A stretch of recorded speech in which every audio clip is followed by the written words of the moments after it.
Hello everyone, welcome back to our channel. I hope आप सब अच्छे होंगे। तो चलिए आज हम पॉलिटी की क्लास 3rd स्टार्ट करते हैं। आज की क्लास में हम पढ़ेंगे कि कैसे राज्यों का पुनर्गठन हुआ। ठीक है, तो लास्ट वीडियो में हमने छोड़ा था कि कैसे जो होता है ना, श्री रामलू जी भूख हड़ताल पर बैठते हैं और 56 दिन की भूख हड़ताल के बाद उनकी मौत हो जाती है। इससे नेहरू जी की सरकार के ऊपर काफ़ी दबाव पड़ता है और फिर वो उस दबाव में आकर के वो आंध्र प्रदेश का निर्माण कर देते हैं। जैसे ही आंध्र प्रदेश का निर्माण होता है तो बाकी राज्य भी जो है अपनी भाषा के आधार पर राज्य के पुनर्गठन की मांग उठाने लगते हैं। तो फिर क्या होता है, नेहरू जी इस चीज़ से परेशान हो गए कि भाई अगर मैं हर भाषा वाले को अलग से उसका राज्य बना के दूंगा तो कैसे चलेगा।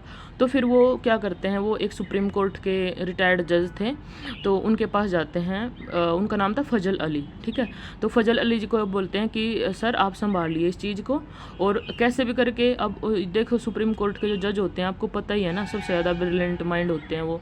तो उनको बोलते हैं कि और वैसे भी प्रधानमंत्री और नेहरू राष्ट्रपति को सलाह देना उनका काम होता है। तो फिर वो गए कि भाई आप देखिए इस मुद्दे को कैसे भी करके सुलझाइए। तो फजल अली आयोग का गठन किया जाता है दिसंबर 1953 में। ठीक है, उनके साथ उनके 2 और सदस्य रखे जाते हैं। उसके अध्यक्ष तो वही होते हैं हमारे फजल अली जी। इसके अलावा HN कुंजरू और KM पाणिक्कर उसके सदस्य होते हैं। तो देखिए कब होता है राज्य पुनर्गठन आयोग। ठीक है, इसका गठन कब होता है, दिसंबर 1953 में होता है। ठीक है, दिसंबर 1953 में। अच्छा, कौन थे इसके अध्यक्ष, कौन थे, फजल अली जी थे, फजल अली। ठीक है, इसके अलावा इसके 2 सदस्य और थे। ठीक है, ये तो अध्यक्ष हो गए, ये 3 सदस्यों का आयोग था। इसके अलावा इसके 2 सदस्य थे, एक था HN कुंजरू और दूसरा था KM पाणिक्कर। ठीक है, ये 2 इसके सदस्य थे और ये अध्यक्ष। तो ये 3 सदस्यों वाला आयोग था।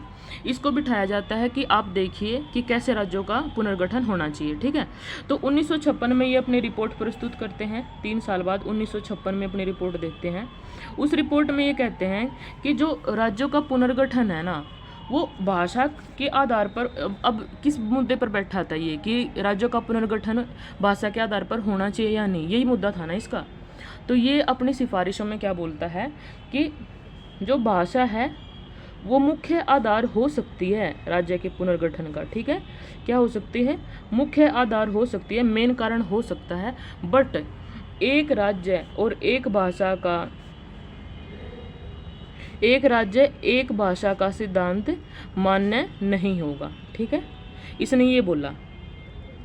ठीक है, कि मुख्य कारण हो सकती है भाषा, लेकिन एक राज्य एक भाषा का सिद्धांत मान्य नहीं होगा। अब इसने जो है ना 4 वो दिए हैं पॉइंट, कि उन 4 पॉइंट के बेस पर जो है राज्यों का गठन होना चाहिए। ठीक है, वो 4 पॉइंट कौन से हैं अभी देख लेते हैं हम। पहला है, देखो, देश की एकता और सुरक्षा से कोई भी समझौता नहीं किया जाएगा। ठीक है, एकता और जो सुरक्षा है वो अखंड रहनी चाहिए, सुरक्षित रहनी चाहिए। ठीक है, इससे कोई समझौता नहीं होना चाहिए अगर तुम राज्य का पुनर्गठन कर रहे हो तो। दूसरी बात है कि भाषाई और सांस्कृतिक एकरूपता बनी रहनी चाहिए। ठीक है, भाषीय व सांस्कृतिक एकरूपता बनी रहनी चाहिए। और तीसरा पॉइंट देते हैं भाई वही आर्थिक प्रशासनिक। ठीक है ना, आर्थिक प्रशासनिक और वित्तीय, मतलब इसके हिसाब से आप देख लो, अगर किसी राज्य का प्रशासन करने में दिक्कत हो रही है, या किसी के पास कम संसाधन है या ज़्यादा संसाधन है, ठीक है ना, या फिर मतलब उसकी वित्तीय स्थिति कमज़ोर है, या इस तरीके से अगर आपको लगता है कि हाँ इन मुद्दों के आधार पर मुझे यहाँ का विभाजन या फिर 2 राज्यों को मिला करके एक बनाना चाहिए, ठीक है ना, तो उस तरीके से आप करना चाहो तो कर सकते हो। ठीक है, ये तीसरा पॉइंट था। ठीक है, और फिर एक था भाई कि लोगों का कल्याण, मेन तो यही था। फिर चाहे एक राज्य हो या फिर पूरा देश हो, ठीक है, एक राज्य या फिर पूरा देश हो, अगर वहाँ पर लोगों का कल्याण दिख रहा है आपको, ठीक है ना, तो अगर लोगों का कल्याण की बात आती है तो आप कर सकते हो।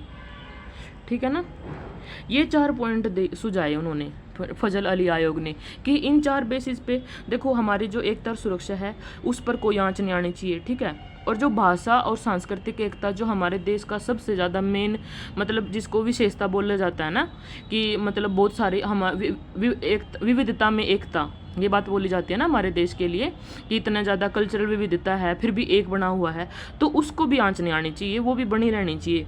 दूसरा, अगर आपको लगता है कि भाई हाँ भाई दो छोटे राज्य हैं, इनका प्रशासन में वो थोड़ी सी वो हो रही है कि अगर हम इनको एक मिला दें प्रशासन ज़्यादा अच्छे से हो पाएगा, ठीक है ना, बिना बात के सैलरी देनी पड़ रही है छोटे छोटे राज्यों को, तो इस टाइप से अगर उनको लगता है, या फिर संसाधनों की बात आती है, किसी के पास ज़्यादा संसाधन है बट जनसंख्या कम है, तो इस तरीके से आप अगर मर्ज करना चाहते हो, ये आपकी सुविधा के अनुसार है, तो इसमें को एक ही चीज़ में ले लेंगे हम, आर्थिक, प्रशासनिक और वित्तीय, ठीक है। और अगर बात आती है लोक कल्याण की, भाई किन्हीं दो राज्यों को मिलाने से लोक कल्याण हो रहा है, या फिर किन्हीं दो राज्य एक राज्य को का बंटवारा करने से लोक कल्याण हो रहा है, तो आप उसके आधार पर भी क्या कर सकते हो, मतलब जो राज्यों का पुनर्गठन कर सकते हो। तो जब ये बात आई ना, तो देखो जब आज़ादी के बाद मैंने बोला था ना कि सरकार ने क्या किया था, कै ख गै ऐसे और ऐसे ABCD करके 4 भागों में बांट दिया था राज्यों को। तो अब उनको क्या किया, आपस में ये जो भाग थे ना उनको हटा दिया गया, ठीक है।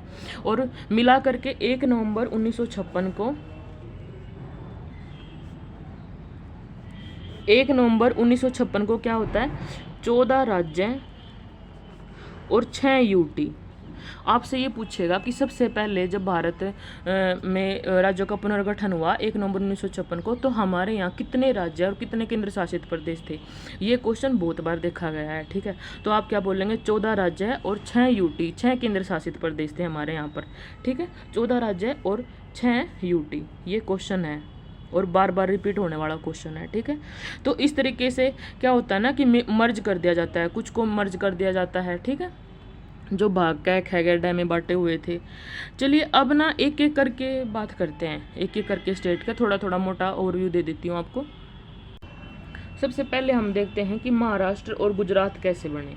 तो देखिए पहले ना एक राज्य था बम्बई, ठीक है। इस बम्बई में 2 भाषा के लोग रहते थे, एक तो मराठी और एक गुजराती। जब आंध्र प्रदेश का विभाजन हुआ ना भाई, तो इन लोगों ने भी अपनी मांग उठानी शुरू कर दी। मराठी लोग कह रहे हैं हमें अलग से राज्य बना के दो, गुजराती लोग कह रहे हैं हमें अलग से राज्य बना करके दो, ठीक है। तो फिर बाद में क्या होता है, जब राज्य का पुनर्गठन होता है तो भाषा को मेन आधार बना करके मराठी लोगों के लिए महाराष्ट्र बना दिया जाता है, ठीक है। और गुजराती लोगों, ये गुजराती भाषा जो बोलते थे उनके लिए गुजरात बना दिया जाता है, ठीक है। ये कब होता है, 1960 में। तो अगर आपसे पूछे कि गुजरात और महाराष्ट्र राज्य का गठन कब हुआ, तो आप क्या बोलोगे, 1960 में। जैसे मिलान करने में ये क्वेश्चन पूछ देते हैं, ठीक है। अच्छा, ये पहले किसके भाग थे, बम्बई के थे, ठीक है। भाषा के आधार पर इनका गठन कर दिया गया था, समझ गए आप। तो चलिए अब देखते हैं, है ना। और जो ये गुजरात था ना, ये 15वां राज्य बना था, ठीक है। गुजरात कौन सा राज्य बना था, 15वां राज्य बना था हमारा, क्योंकि 14 राज्य है। देखो 1 नवंबर 1956 को 14 राज्य और 6 UT है ना, तो सबसे पहले ऐड होने वाला कौन सा बना है, गुजरात। ये बन गया हमारा 15वां राज्य, ठीक है। चलिए नेक्स्ट देखते हैं। अच्छा, एक बार आप मैप में देख लीजिए, ये है गुजरात और ये है महाराष्ट्र। कुछ लोग ऐसे भी हैं जो बिल्कुल जीरो से स्टार्ट कर रहे हैं, तो जिनको अभी मैप के बारे में इतना आइडिया नहीं है, उनके बारे में मैं बोलिए। देखिए ये है गुजरात और ये है महाराष्ट्र, ठीक है। मैप से ना चीज़ें थोड़ा याद रहती है, माइंड में सेट होती हैं। अच्छा, अभी हम नेक्स्ट बात करेंगे दादर और नागर हवेली। देखो ये यहाँ पर है दादर नागर हवेली, ठीक है। दादर नागर हवेली की बात करेंगे अभी हम थोड़ा, एक बार बड़े मैप में और दिखा दूँ थोड़ा। देखिए ये गुजरात है ना, ये गुजरात, ठीक है। और ये देखिए सूरत है, फिर यहाँ पर है दमन और दीव, और यहाँ पर है दादर नागर हवेली, ठीक है। ये रहा दमन एंड दीव और दादर नागर हवेली, ठीक है। चलिए अब ये इसका कैसे गठन हुआ इसके बारे में बात करते हैं। दादर व नागर हवेली मैप में अभी मैंने आपको दिखाई दिया, ये कहाँ पर है, ठीक है, गुजरात के पास स्थित है। चलिए देखते हैं बात क्या थी ना। देखो आज़ादी से पहले यहाँ पर किसका शासन था, पुर्तगाल का शासन था, ठीक है, पुर्तगाल का। अच्छा जी, तो आपको पता है ये यहाँ पर आज़ादी के बाद भी पुर्तगाली जो है ना शासन करते रहे। कब तक करते रहे, 1954 तक शासन करते रहे वो, देख लो आप। 1947 में हम आज़ाद हो चुके हैं, 1954 तक पुर्तगीज यहाँ पर शासन कर रहे हैं। फिर बात क्या होती है 1954 में हम इसको अपने में मिला लेते हैं, ठीक है। फिर क्या होता है 1961 तक यहाँ पर खुद के लोग, मतलब लोगों के द्वारा खुद ही शासन किया जाता है। अभी भी कोई चुनी हुई सरकार नहीं है, यहाँ पर लोगों के द्वारा खुद शासन किया जाता है, ठीक है ना, स्वयं शासन किया जाता है, प्रशासन चलाया जाता है 1961 तक, ठीक है। समझ गए आप लोग। तो 1961 में फिर क्या होता है कि एक संविधान संशोधन किया जाता है, 10वां संविधान संशोधन, ठीक है। कौन सा? 10वां संविधान संशोधन।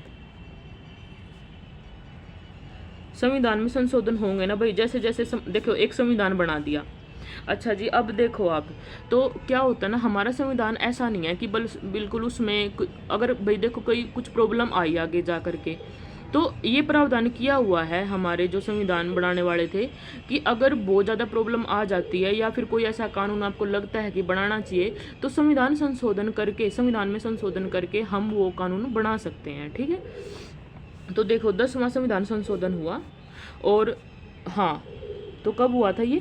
1961 में हुआ, और इसके थ्रू क्या किया गया, दादर और नागर हवेली को यूटी बना दिया, केंद्र शासित प्रदेश बना दिया, ठीक है। अब भारत का भाग बन गया ये, और ये हो गया यूटी, ठीक है ना। यूटी में क्या होता है, यूटी में प्रशासक शासन करता है, ठीक है, जिसको राष्ट्रपति चुनता है, ठीक है, राष्ट्रपति भेजता है प्रशासक। तो अब ये क्या बन गया, यूटी बन गया, ठीक है। चलिए अब बात करते हैं आगे। नेक्स्ट आता है गोवा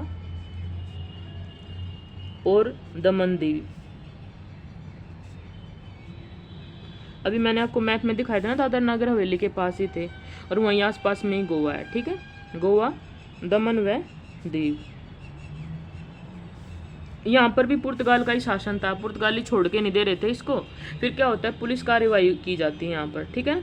इसको किसके थ्रू मिलाया जाता है, पुलिस कार्रवाई के थ्रू मिलाया जाता है। पुलिस कार्रवाई करके इसको शामिल कर लिया जाता है। इन दोनों को क्या करते हैं, यूटी बना देते हैं, ठीक है, यूटी बना देते हैं। 12वां संविधान संशोधन किया जाता है, 12वां संविधान संशोधन, ठीक है, 1962 में, ठीक है। 12वां संविधान संशोधन किया जाता है 1962 में, जिसके थ्रू गोवा को भी यूटी बना देते हैं और दमन दीव को भी यूटी बना देते हैं, ठीक है। आगे जा करके देखते हैं हम 1987 में। 1987 में क्या होता है, गोवा को तो राज्य बना दिया जाता है, ठीक है, गोवा को क्या बना देते हैं, राज्य, और दमन दीव अभी भी यूटी रहता है, ठीक है, अभी भी यूटी रहता है। समझ गए आप। होता है क्या, पुलिस कार्रवाई की जाती है, उसके बाद क्या होता है, 12वां संविधान संशोधन 1962 पारित किया जाता है, जिसके थ्रू गोवा को भी यूटी बना दिया और दमन द्वीप को भी यूटी बना दिया। यूटी मतलब केंद्र शासित प्रदेश, ठीक है। तो बाद में 1987 के आसपास गोवा को अलग से राज्य बना दिया है हमने, और ये दमन द्वीप यूटी रह गया है, ठीक है ना, समझ आ गया आपको। चलिए नेक्स्ट देखते हैं पुडुचेरी की बात, ठीक है।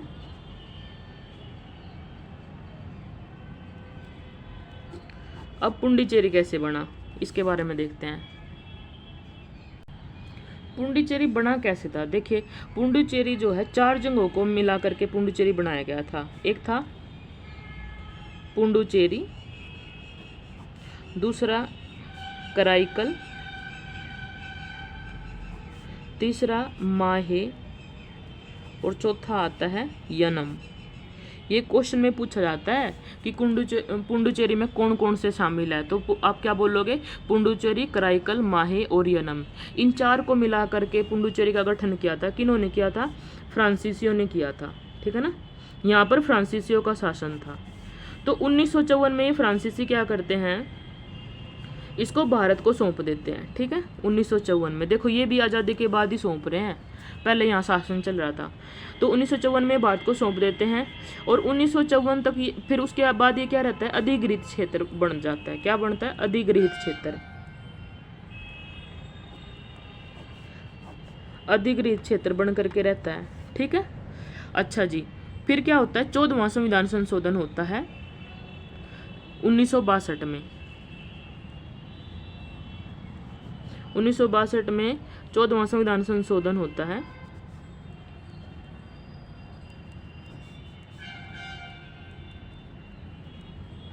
और इसको क्या करते हैं, इसको हम फिर से क्या बना लेते हैं, एक यूटी बना लेते हैं। 14वें संविधान संशोधन के द्वारा ये क्या बन जाता है, संघ शासित प्रदेश बन जाता है। पहले क्या था, ये अधिग्रहित क्षेत्र, ठीक है। जब हमने फ्रांसीसी इसको हमको दे के गए 1954 में, तो ये क्या बन जाता है, अधिग्रहित क्षेत्र, ठीक है। फिर इसके बाद इस पे यहाँ शासन चलता रहता है अधिग्रहित क्षेत्र के थ्रू, अपने आप ये लोग शासन करते रहते हैं। फिर क्या होता है, 1962 में 14वां संविधान संशोधन किया जाता है, जिसके तहत पुडुचेरी को क्या बना लिया जाता है, केंद्र शासित प्रदेश बना लिया जाता है। देखो आज की वीडियो थोड़ी सी फैक्चुअल है, मैं मानती हूँ इस बात को, बट देखो इतना तो आपको समझना ही पड़ेगा, है ना। कुछ फैक्ट तो आपको याद करने ही पड़ेंगे ना। आपको तो बस यही याद रखना है कि कौन सा पहले केंद्र शासित प्रदेश था, कब बना। ये तो मैं आपको थोड़ी स्टोरी इसलिए बता रही हूँ कैसे, ताकि दिमाग में ना एक सीक्वेंस वाइज बैठ जाए, रट्टाफिकेशन आपको ना लगे, ठीक है। जैसे यहाँ पर अब क्वेश्चन बन जाता है कि पुडुचेरी में कौन कौन से शामिल थे क्षेत्र, तो पुडुचेरी, कराईकल, माहेयनम। तो अब स्टोरी बताएंगे ना। फिर यहाँ पर पहले किसका शासन था, तो फ्रांसीसियों का, ये भी क्वेश्चन बनता है ना। तो फिर इसको भारत में शामिल कब किया गया, तो 1962 में शामिल किया गया 14वां संविधान संशोधन के थ्रू, ठीक है। चलिए नेक्स्ट बात करते हैं हम नागालैंड की, ठीक है। नागालैंड की बात करते हैं। नागालैंड में क्या है, जो नागा लोग हैं ना, वो आंदोलन कर रहे थे अलग से राज्य बनाने के लिए, ठीक है। तो जब इनको संतुष्ट करने के लिए, एक तो जो नागा की पहाड़ियां हैं वो,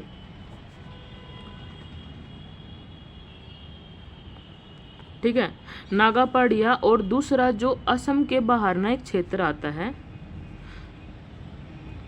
उसका नाम है त्वेनसांग, ठीक है। त्वेनसांग, नागा की पहाड़ियां और त्वेनसांग, इन दोनों को मिला करके क्या बनाते हैं, नागालैंड बनाते हैं, ठीक है। इन दोनों को मिला करके नागालैंड बनाया जाता है। अच्छा फिर क्या होता है, अब देखो ये नागा थे ना, ये बहुत ही ज़्यादा आंदोलनकारी थे। तो क्या करते हैं सरकार यहाँ पर 1961 में क्या करती है, राज्यपाल का शासन स्थापित कर देती है, ठीक है। राज्यपाल के नियंत्रण में दे देती है इसको। फिर बाद में जब थोड़ा सा मुद्दा थोड़ा शांत होता है, तब 1963 में जा करके इसको राज्य बनाया जाता है, ठीक है। पहले यहाँ पर किसका शासन होता है, राज्यपाल का शासन होता है। बाद में 1963 में इसको 16वां राज्य बना लिया गया है, ठीक है। फिर 1963 में इसको नागालैंड को जो है 16वां राज्य बना लिया जाता है। समझ गए आप लोग। एक बार थोड़ा मैप में देख लो, देखो ये है गोवा, ठीक है, और ये है दमन और दीव, समझ गए। अच्छा फिर इसके अलावा हमने क्या पढ़ा है, नागालैंड पढ़ा है। तो नागालैंड यहाँ पर है, देखो दिख रहा है क्या मैप में, देखो फोकस करके यहाँ देख लेना, बाकी जो आपके पास नक्शा है उसमें देख लेना, ये है नागालैंड, समझ गए। अब बात करेंगे हम किसकी, पंजाब, हरियाणा और चंडीगढ़ की, ठीक है। पंजाब, हरियाणा और चंडीगढ़ की। तो नेक्स्ट बात करेंगे हम पंजाब, हरियाणा और देखो ये जो क्षेत्र है ना, इसको पूरे को मिला करके बोलते हैं हम पंजाब। 1966 से पहले इसको पूरे को मिला करके क्या बोल रहे हैं, पंजाब बोल रहे हैं, ठीक है। तो यहाँ पर दो भाषा बोलने वाले लोग रहते हैं इसमें, एक तो बोलते हैं पंजाबी, ठीक है, और दूसरे बोलते हैं हिंदी। तो अब जब भाषा के आधार पर राज्यों का गठन हो रहा है, तो ये लोग भी मांग उठा रहे हैं अपनी।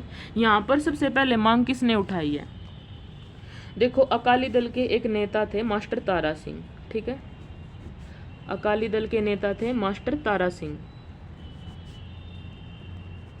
ये क्या कहते हैं, ये अपना एक अलग से पंजाबी सूबा की मांग करते हैं, ठीक है। कहते हैं कि भाई हमें पंजाबियों को अलग से वो क्षेत्र चाहिए, उसको बोलते हैं पंजाबी सूबा, उसकी मांग उठाते हैं ये, ठीक है। अब इनकी बात के आधार पर ही एक आयोग का गठन किया जाता है 1966 में, जिसको बोलते हैं शाह आयोग, ठीक है। क्या बोलते हैं, शाह आयोग। जो ये हरियाणा सीईटी का एग्जाम देने वाले हैं ना, वो इसको ध्यान से पढ़ लेना, क्योंकि ये जो हरियाणा के गठन के बारे में जो क्वेश्चन पूछ सकता है यहाँ से, ठीक है। तो शाह आयोग का गठन बिठाया जाता है। तो फिर ये आयोग क्या करता है, बाद में इस आयोग की सिफारिश के आधार पर जो 1 नवंबर 1966 को जो है, जो पंजाबी बोलने वाले लोग हैं ना, उनको तो क्या दे दिया जाता है, पंजाब बना दिया जाता है उनके लिए, ठीक है। दूसरा एक जो हरियाणवी बोलते हैं उनके लिए हरियाणा बना दिया जाता है। हरियाणा 17वां राज्य बनता है। ये हरियाणा वाले ध्यान से देख लो आप, आपके एग्जाम में ये क्वेश्चन आता है, हरियाणा कौन सा राज्य बना था? 17वां राज्य बना था 1 नवंबर 1966 को, ठीक है, शाह आयोग की सिफारिश के आधार पर। तीसरा एक क्षेत्र बनाया जाता है चंडीगढ़, इसको क्या इसको राज्य नहीं बनाते, इसको जो यूटी बनाते हैं, केंद्र शासित प्रदेश, और इसको इन दोनों की राजधानी घोषित कर देते हैं, ठीक है, पंजाब वालों की भी और हरियाणा वालों की भी, तो इसको इनकी राजधानी घोषित कर दी। अच्छा जी, फिर एक और बनता है जो पहाड़ी इलाके हैं ना, पहाड़ी लोग, ये थोड़ा अलग है। अब जब देखो ये हिमाचल प्रदेश की भी बात हो रही थी ना, मैंने भी बताया था, जो हिमाचल प्रदेश वाले लोग क्या करते हैं, जो पहाड़ी लोग हैं ना उसमें से, हाँ, उन लोगों को ना एक अलग से यूटी बना दिया जाता है, उसका नाम रखा जाता है हिमाचल प्रदेश, ठीक है, हिमाचल प्रदेश, पहाड़ी लोगों का एक अलग से बना दिया जाता है, उसको बोलते हैं हिमाचल प्रदेश। 1971 में जा करके इसको राज्य बनाया जाता है। पहले ये भी क्या था, एक यूटी था, ठीक है, बाद में 1971 में इसको जो है 18वां राज्य बनाया जाता है। 17वां राज्य हमारा हरियाणा है और 18वां राज्य कौन सा है, हिमाचल प्रदेश। कैसे राज्य बढ़ रहे हैं आप देख रहे हो ना, तो 18वां राज्य कौन सा बनता है, हिमाचल प्रदेश। उससे पहले था क्या, ये 1971 से पहले एक यूटी था पहाड़ी लोगों का, समझ गए आप, ये 1971 में बन गया है। तो उसके बाद क्या होता है, मणिपुर को, पूर्वोत्तर भारत में जब हम जाते हैं ना, देखो पूर्वोत्तर भारत में तो काफ़ी ज़्यादा उथल पुथल होती है मानचित्र में, वो थोड़ा सा अलग भी है, नेफा ने यहाँ पर बड़ा वो कर रखा था, तो बाद में जाके बताऊंगी मैं, इसका एक अलग से टॉपिक बनेगा। अभी के लिए आप बस इतना देख लो कि जो मणिपुर है ना उसको बना दिया जाता है 19वां राज्य, ठीक है,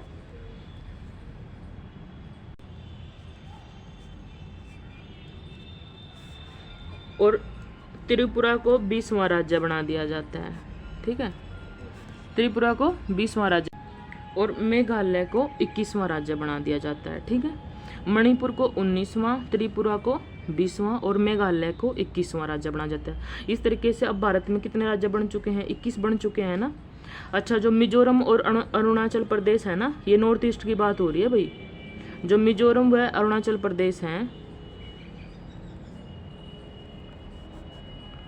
उनको क्या बनाया जाता है, यूटी बना दिया जाता है, ठीक है, केंद्र शासित प्रदेश। तो राज्य हो गए मणिपुर 19वां, त्रिपुरा 20वां, मेघालय 21वां, और जो यूटी हो गए मिजोरम और अरुणाचल प्रदेश, इनको यूटी बना दिया जाता है, ठीक है। चलिए नेक्स्ट देखते हैं।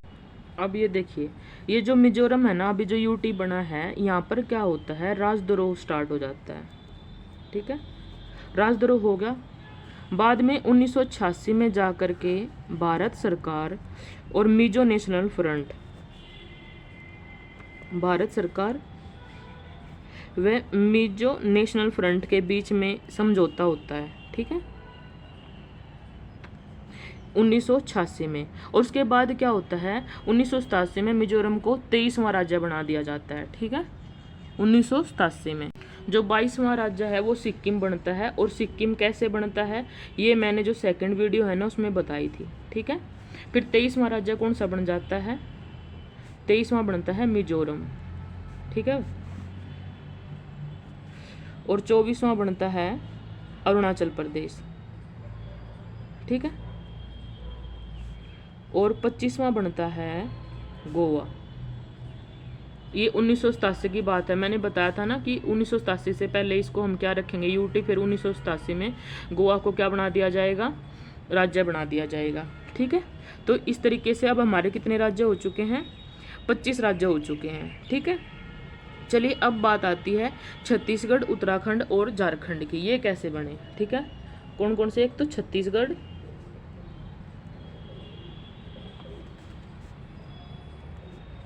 उत्तराखंड व झारखंड, ठीक है, ये तीनों कैसे बने इसके बारे में बात करते हैं। सन 2000 में मध्य प्रदेश में से तो छत्तीसगढ़, ठीक है, मध्य प्रदेश में से छत्तीसगढ़ को अलग किया जाता है। अच्छा जी, उत्तराखंड किस में से, यूपी में से, यूपी में से उत्तराखंड को अलग किया जाता है। और तीसरा बनता है झारखंड। झारखंड किस में से बनता है? बिहार में से, ठीक है। ये तीनों स्टेट कब बन रहे हैं? सन 2000 में बन रहे हैं, ठीक है। बिहार में से झारखंड को अलग कर दिया जाता है, समझ गए आप, ठीक है। तो ये कौन सा बनता है? ये 26वां बनता है हमारा, और ये 27वां, और ये 28वां राज्य बनता है, ठीक है। समझ गए हो ना आप? चलिए अब 29वां राज्य कौन सा है भाई? अभी ये तो रिसेंटली बना है 2014 में, पता ना आपको। आंध्र प्रदेश का विभाजन हुआ है। आंध्र प्रदेश में से कौन सा निकला है? तेलंगाना एक क्षेत्र निकला है, वो बना है 29वां राज्य। आपको पता ना अभी 29 राज्य हैं भारत में, तो 29वां कौन सा है? तेलंगाना है, ठीक है। इसमें से जो तेलुगु भाषी लोग हैं ना, उनको अलग कर दिया गया है, ठीक है। और अब चलिए ठीक है, ये तो बने हमारे कैसे राज्य बने हैं, ठीक है। अच्छा, अभी एक जम्मू कश्मीर और लद्दाख को और देख लेते हैं थोड़ा। जम्मू कश्मीर व लद्दाख, उसके बाद तो आप पूरे भारत का भ्रमण करके आ ही चुके हो ना, कैसे कैसे कहाँ पे क्या क्या हो रहा है ना। इसी को तो बोलते हैं भ्रमण, और किसको बोलते हैं? देखिए, जो जम्मू कश्मीर है ना, उसमें पूर्वी इलाके जो है ना कश्मीर के, वो सारे शामिल हैं, ठीक है। और ये अब क्या बन चुका है? यूटी बन चुका है। पहले तो राज्य था ये, लेकिन अब यूटी बन चुका। और लद्दाख में जो कारगिल और लेह है ना, कारगिल और लेह को छोड़ करके बाकी जो क्षेत्र आता है वो लद्दाख यूटी में आता है, ठीक है। तो लद्दाख यूटी में आता है, कारगिल और लेह को छोड़ करके। और जो पूर्वी हिस्सा है जम्मू कश्मीर का, वो क्या है? सारा पश्चिमी क्षेत्र पर तो थोड़ा पीओके आ गया ना भाई, जिसपे पाकिस्तान ने थोड़ा कब्जा कर लिया था। तो इस तरीके से अब हमारे यहाँ पर ये बन गए हमारे 9 यूटी और 29 स्टेट बन चुके हैं, ठीक है। कुछ राज्यों के नाम बदले, जैसे 1950 में इसका नाम जो संयुक्त प्रांत था पहले, ठीक है ना, पहले संयुक्त प्रांत था। संयुक्त प्रांत कौन था? यूपी। यूपी को पहले क्या बोला जाता था? संयुक्त प्रांत बोला जाता था, ठीक है। 1950 में इसका नाम बदल करके उत्तर प्रदेश किया गया है, समझ गए आप लोग। अच्छा, जो मद्रास है उसका नाम तमिलनाडु रखा गया, ठीक है ना। पहले मद्रास पढ़ रहे हो ना आप हिस्ट्री में, तो मद्रास को जो है 1969 में क्या बोला जाता है? अब तमिलनाडु बोला जाता है, ठीक है। क्या बोला जाता है? तमिलनाडु बोला जाता है मद्रास को। ये मैं नाम बता रही हूँ कि कैसे बदले हैं।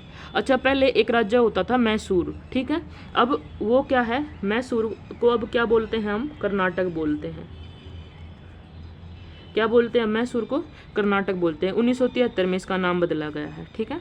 हमारे संसद के पास है ना भाई नाम, क्षेत्र और एरिया परिवर्तित करने की शक्ति, तो उसी के थ्रू उसने किया है, नाम बदल दिए हैं इन जगहों के, ठीक है। अच्छा, एक और आता है जो हमारा 1992 में यूटी था ना दिल्ली, उसका नाम पहले था, अब उसको राष्ट्रीय राजधानी बना दिया गया है, ठीक है।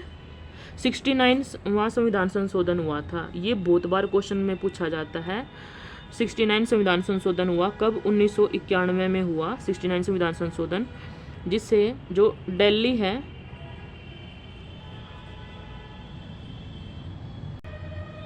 पहले ये यूटी था, अब इसका नाम बना करके क्या बना दे? राष्ट्रीय राजधानी क्षेत्र।